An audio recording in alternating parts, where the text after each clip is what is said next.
Hello നമസ്കാരം. എൻ്റെ പുതിയ വീഡിയോയിലേക്ക് എല്ലാവർക്കും സ്വാഗതം. അപ്പോൾ ഈ വീഡിയോ ഓണത്തിൻ്റെ പിറ്റേ ദിവസത്തെ വീഡിയോ ആണ്. അപ്പോൾ അന്നത്തെ കുറച്ച് കാര്യങ്ങളായിട്ടാണ് വന്നിട്ടുള്ളത്.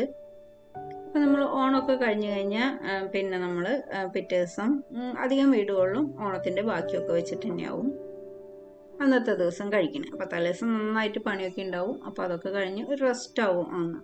അപ്പം ഞാനും അങ്ങനെ തന്നെ. അപ്പം അതേ ഇലയൊക്കെ ഇരിപ്പുണ്ടായിരുന്നു. അപ്പോൾ കാലത്ത് തന്നെ അട ഉണ്ടാക്കാമെന്ന് വിചാരിച്ചു. ഇന്നത്തെ ബ്രേക്ക്ഫാസ്റ്റ് ആയിട്ട് അടയാണ് ഉണ്ടാക്കുന്നത്. അപ്പോൾ അടയ്ക്കുള്ള പൊടിയൊക്കെ ഞാൻ കുഴച്ച് വെച്ചിട്ടുണ്ട്. ഇതേ ഫില്ലിങ്ങിനായിട്ട് നാളികേരം എടുത്തിട്ടുണ്ട്. പിന്നെ അതിലേക്ക് കുറച്ച് അവിലും ഇട്ട് കൊടുത്തിട്ടുണ്ട്. പിന്നെ മധുരത്തിന് ആവശ്യമുള്ള ശർക്കര നീരും കുറച്ച് ചെറിയ ജീരകം ഇടുന്നുണ്ട്. എന്നിട്ട് എല്ലാം കൂടി മിക്സ് ചെയ്ത് മാറ്റി വെക്കണം.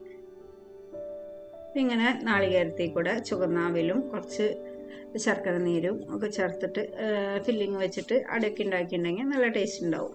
അപ്പോൾ അതേ പൊടിയൊക്കെ ഞാൻ കുഴച്ച് വെച്ചിട്ടുണ്ട്. അപ്പോൾ കുറച്ച് ചൂടുവെള്ളത്തിലാണ് ചുപ്പിട്ട് ചൂടുവെള്ളത്തിൽ കുഴച്ചെടുത്തിട്ടുള്ളത്. അപ്പോൾ നമ്മൾ ഓണത്തിന് മേടിച്ച കുറച്ച് ഇല ഉണ്ടായിരുന്നു ബാക്കി. അപ്പോൾ അത് വെച്ചിട്ട് അത് കളയണ്ടല്ലോ. ഇപ്പോൾ നാട്ടിലാണെങ്കിൽ നമ്മളത് കളയും. നമുക്ക് പുറമേ നിന്ന് തന്നെ ചീന്തിയെടുക്കാം. ഇവിടെ നമ്മൾ പൈസ കൊടുത്ത് മേടിക്കുന്നതാണ്. അപ്പോൾ അത് കാരണം ഒരു കഷ്ണം പോലും ഞാൻ കളയാറില്ല. അപ്പം ഇല വാടുമ്പോഴേക്കും അത് അട ഉണ്ടാക്കാമെന്ന് വിചാരിച്ചിട്ടാണ്. ഇലയിൽ ഇതേ പൊടിയൊക്കെ പരത്തി കൊടുത്തിട്ടുണ്ട്. ഇനി അതിലേക്ക് ഫില്ലിങ്ങും വെച്ച് ചുട്ടെടുക്കാം കേട്ടോ. അപ്പം ഞാൻ ഇത് ആവിയിൽ വേവിക്കല്ല, ചുട്ടെടുക്കണം ചെയ്യണത്. അപ്പോൾ മധുരത്തിന് ആവശ്യമുള്ള ശർക്കര നീര് അല്ലെങ്കിൽ ശർക്കര അങ്ങനെ ചീന്തി എടുത്തിട്ട് അല്ലെങ്കിൽ പൊടിച്ചെടുത്തിട്ട് ഇതിൽ ഇടാട്ടോ. അപ്പോൾ ഇതേ ഫില്ലിങ്ങൊക്കെ വെച്ച് മടക്കി ബാക്കിയുള്ള ഇതുപോലെ തന്നെ നമുക്ക് പരത്തിയെടുക്കാം. ഈ സമയത്ത് തന്നെ ഞാൻ പത്തിരിച്ചട്ടി വെച്ചിട്ടുണ്ട് ഗ്യാസിൽ.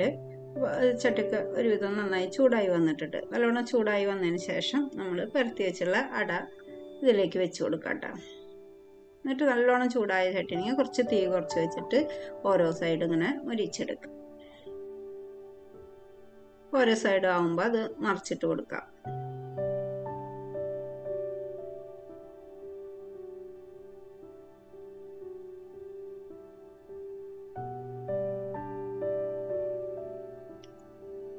ഇതൊക്കെ എല്ലാവർക്കും അറിയുന്ന കാര്യമാണ് അല്ലേ. അപ്പോൾ അത് ഞാൻ രണ്ട് സൈഡും മറിച്ചിട്ട് കൊടുത്തിട്ടുണ്ട്. ഇനി രണ്ട് സൈഡൊന്നും ആകുമ്പോൾ അതിൻ്റെ ഇല മാറ്റിയിട്ട് 1-2 സെക്കൻഡ് ഒന്ന് ഇല മാറ്റിയതിന് ശേഷം അവിടെ വെച്ചിട്ടൊന്ന് മുരിച്ചെടുക്കുക. രണ്ട് സൈഡും ഇല മാറ്റിയതിന് ശേഷം. ഇപ്പോൾ ഇതേ ബ്രേക്ക്ഫാസ്റ്റൊക്കെ കഴിഞ്ഞു. അപ്പോൾ നമ്മൾ ഇലയും ബാക്കി ഉണ്ടായിരുന്നു. അതുപോലെ തന്നെ ശർക്കര നീര് കുറച്ച് ഇത് പായസത്തിലേക്ക് എടുത്ത് അതിലും കുറച്ച് ബാക്കി ഈ ഫ്രിഡ്ജിൽ വെച്ചിട്ടുണ്ടായിരുന്നു. അപ്പോൾ അതൊക്കെ കൂടി അടയുണ്ടാക്കിയ കാലത്ത് തന്നെ. പിന്നെ അതേ നമ്മൾ ഉച്ചക്കലത്തേക്ക് കുറച്ച് കറികളൊക്കെ ഇരിക്കപ്പെട്ട് പിന്നെ നമ്മളൊരു തോരൻ ഒരു ഉപ്പേരി ഉണ്ടാക്കാമെന്ന് വിചാരിച്ചു. അപ്പോൾ നമ്മൾ കായ വറുത്തതിൻ്റെ കായ തോല് ഇരിപ്പുണ്ടായിരുന്നു. അപ്പോൾ കായ വറുത്ത് കഴിഞ്ഞാൽ എല്ലാ വീടുകളിലും ഇതുപോലെ കായത്തോല് ഉണ്ടാവും. അപ്പോൾ അത് നല്ല ടേസ്റ്റാണ് കറി. അതൊരു ഉപ്പേരി ഉണ്ടാക്കാം. അപ്പോൾ അതേ കായത്തോലൊക്കെ ഞാൻ ചെറുതാക്കി അരിഞ്ഞെടുത്തിട്ടുണ്ട്. ഇനി അതിലേക്ക് കുറച്ച് ഉപ്പിട്ട് കുറച്ച് നേരം ഒന്ന് വെച്ചതിന് ശേഷം നന്നായിട്ട് കഴുകിയെടുക്കാം.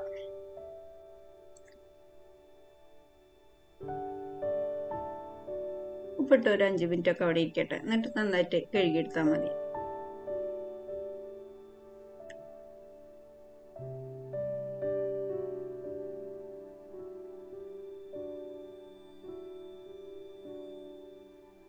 അപ്പോൾ നമ്മൾ പയർ വെച്ചിട്ടുണ്ട് ഇതിലേക്ക് ഉപ്പരിക്കുള്ളത്. അതൊരുവിധം വെന്ത് വന്നിട്ടുണ്ട്, വെള്ളമൊക്കെ വറ്റി വന്നിട്ടുണ്ട് വൻപയർ. അപ്പോൾ അതിലേക്ക് നമ്മൾ കഴുകിയെടുത്ത കായത്തോലും ഇട്ട് ആവശ്യത്തിനുള്ള ഉപ്പിട്ട്, കായത്തോലൊക്കെ പെട്ടെന്ന് വെന്ത് കിട്ടും. അപ്പോൾ ഒരു നേരം ഒന്ന് വയ്ക്കാം.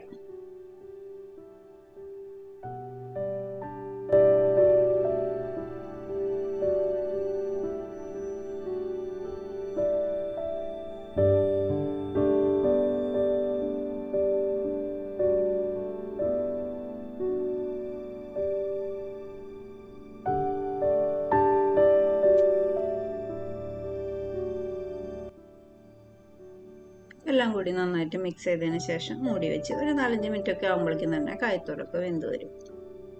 ഇനി നമുക്കിത് കാച്ചിയെടുക്കാം കേട്ടോ.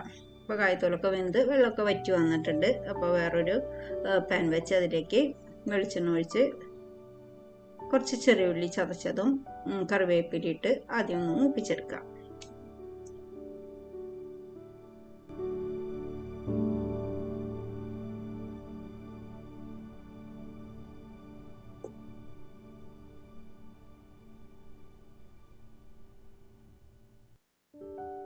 ചെറിയ ഉള്ളിയും കറിവേപ്പിലൊക്കെ ഒന്ന് മൂത്ത് വന്നപ്പോൾ ആവശ്യത്തിന് എരിവിന് ആവശ്യമുള്ള മുളക് പൊടി ഇട്ട് അതൊന്ന് ചെറുതീയിൽ മൂപ്പിച്ചതിന് ശേഷം പിന്നെ 1-2 പിടി നാളികേരം ഇട്ടു നല്ലോണം ഒന്ന് വറുത്തെടുക്കണം. അപ്പോൾ ചെറിയ തീയിൽ വെച്ചിട്ട് കുറച്ച് നേരം നല്ലോണം വറുത്തെടുക്കുക. അപ്പോൾ അത് നല്ലൊരു മണമൊക്കെ വരും. അപ്പോൾ ആ സമയത്ത് നമ്മൾ വേവിച്ച് വെച്ചുള്ള കായ്ത്തോലും പയറും ഇതിലേക്ക് ഇട്ട് എല്ലാം കൂടി നന്നായിട്ട് മിക്സ് ചെയ്തെടുക്കാം.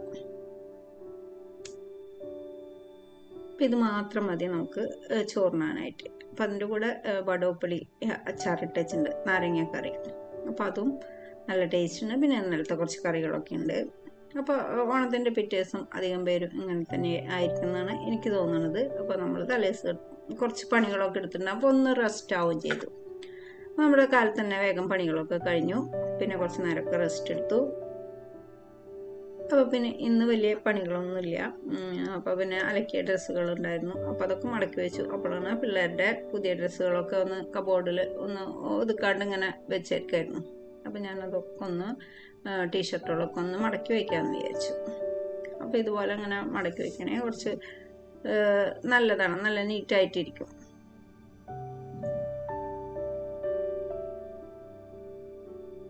ഞാൻ എത്ര നീറ്റാക്കി വെച്ചാലും ഇവർ ശ്രദ്ധിക്കാണ്ട് എടുക്കുക. അപ്പോഴേക്കും അതൊക്കെ ആകെ കുറച്ച് ദിവസം കഴിയുമ്പോഴേക്കും വീണ്ടും പഴയപടി തന്നെയാവും. എന്നാലും പിന്നെ നമ്മുടെ സമാധാനത്തിൽ ഇങ്ങനെ ഒന്ന് ഇടയ്ക്ക് വെക്കുക.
ഇതൊക്കെയാണ് എൻ്റെ ഇന്നത്തെ വീഡിയോ. അപ്പോൾ എൻ്റെ ഈ കുഞ്ഞു വീഡിയോ നിങ്ങൾക്ക് ഇഷ്ടമായെങ്കിൽ ഒന്ന് ലൈക്ക് ചെയ്യുക, കമൻറ്റ് ചെയ്യുക, ഷെയർ ചെയ്യുക, സബ്സ്ക്രൈബ് ചെയ്യുക, ഒന്ന് സപ്പോർട്ട് ചെയ്യുക. പുതിയ വീഡിയോയുമായി വരും വരെ ബൈ.